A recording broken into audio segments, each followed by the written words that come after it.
Meron na naman po tayong isang malupit na balita rito sa mundo ng crypto na hindi natin dapat palampasin. Si XRP na matagal nang kilala sa bilis at murang fee ay muling gumalaw at bumida. Ngayon, inilaunch na niya ang aabangang EVM compatible sidechain. At sa loob lamang ng isang linggo, halos 1,400 smart contracts agad ang pumasok. Pero teka, ano nga ba ang ibig sabihin nito? Paano po ito makakaapekto sa kinabukasan ni XRP? At higit po sa lahat ay ano ang epekto nito para sa atin bilang mga Pinoy crypto traders at investors? Kaya yan po ang siyang ating pag-uusapan sa video na ito.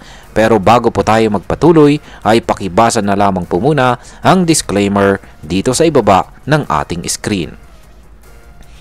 At ayan mga ka-crypto, simulan po natin sa kung ano po ba ang EVM sidechain ng XRP Ledger. Yan, ang XRP Ledger o XRPL ay isa po itong blockchain na kilala sa bilis, efficiency at sobrang baba ng fees. Pero dati, medyo limitado po sa XRPL. Hindi po siya compatible sa Ethereum Virtual Machine or EVM. Ngayon ay nagbago na po ang lahat.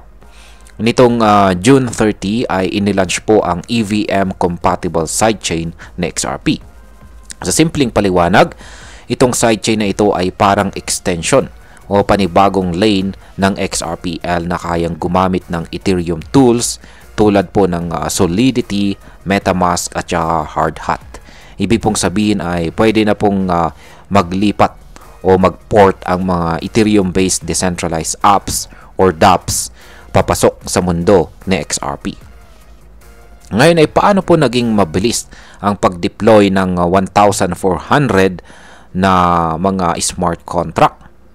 Ayan, grabe ang bilis. Isang linggo pa lang ang lumipas mula nung launch, pero may 1,400 smart contracts na agad ang na-deploy sa sidechain na ito. Ayon po kay Ginoong Paul Baron, isa po siyang kilalang crypto analyst, ay kitang-kita ang excitement ng mga developer para kay XRP. At bakit? Kasi mabilis po si XRPL.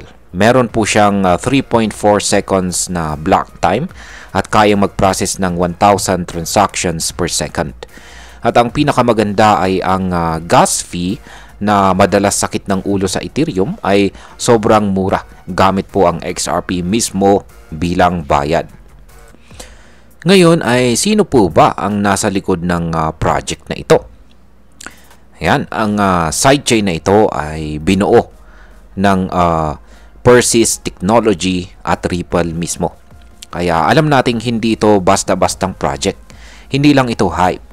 Isa itong konkretong hakbang para palawakin ang gamit ng XRP mula po sa simple payment system papunta sa DeFi, lending, tokenization at saka cross-chain apps. Sa katunayan ay sinabi pa ng Persist sa kanilang post na the need for smart contracts for XRP is crystal clear. Yan, halos 1,400 contracts agad sa unang linggo at yan, it's just day 1. Ngayon ay paano naman po nakakatulong ang wormhole at saka Axlar? Yan, pag-usapan naman po natin ang tungkol dito sa wormhole at saka Axlar na ito. Yan. Isa pa sa malaking bagay dito ay ang pakikipagtulungan ni XRP sa Wormhole at saka Axlar network. Si Wormhole ay isa po itong multi-chain messaging protocol. Sa madaling salita ay siya po ang tulay para makakonekta si XRP sa ibang blockchains gaya po ng Ethereum, Solana, Avalanche at saka marami pang iba. Kaya't nagiging cross-chain compatible na si XRP ngayon. Samantalang si Axlar naman ang partner para sa cross-chain liquidity. At nagre-record po ito ng $100 million na daily na halaga po ng transaction. Ibig sabihin ay hindi lang technology ang na-expand, kung saan ay pati po ang pera na pumapasok dito sa XRPL ay lumalaki na rin. Ngayon ay pag-usapan naman po natin ang tungkol sa validator network support. Yan, ano nga ba ang ibig sabihin ng validator network support na ito? Nung na-launch po ang bagong sidechain ay meron pong 25 independent companies na agad na nagtakbo or nagpatakbo ng validator nodes. Para po sa mga hindi pamilyar, ang validator nodes ay ang nagsisiguro or nag-i-ensure na secure at saka tama ang takbo ng isang blockchain. So, ano ang ibig sabihin nito? Ibig pong sabihin ay maraming kumpanya, hindi lang mga individual crypto geeks ang nagtitiwala sa direksyon ni XRP. Institutional interest ito ng mga kababayan. Isang sinyalis ng pagiging mature at credible ng XRPL ecosystem. Ayan.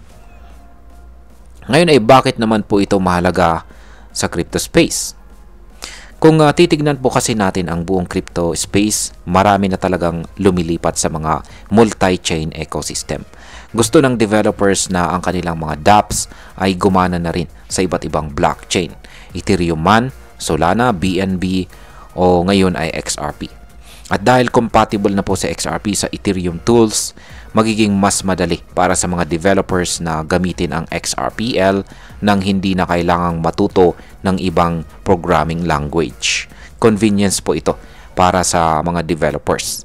At para naman po sa mga investors, ibig sabihin nito ay mas maraming apps, mas maraming users, mas maraming demand, at syempre, posibleng mas mataas na value. At ayan, pag-usapan naman po natin ang posibleng epekto nito para sa atin bilang mga Pinoy crypto traders at investors. Para sa atin ay mahalagang balita ito na mahilig po sa crypto. At bakit?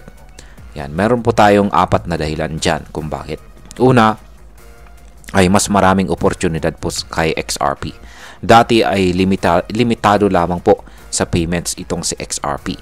Pero ngayon ay may DeFi na, lending, token creation, NFTs, at saka marami pang iba. Pangalawa ay meron na po siyang mas malawak na gamit. Ayan, or meron na pong mas malawak na gamit sa XRP.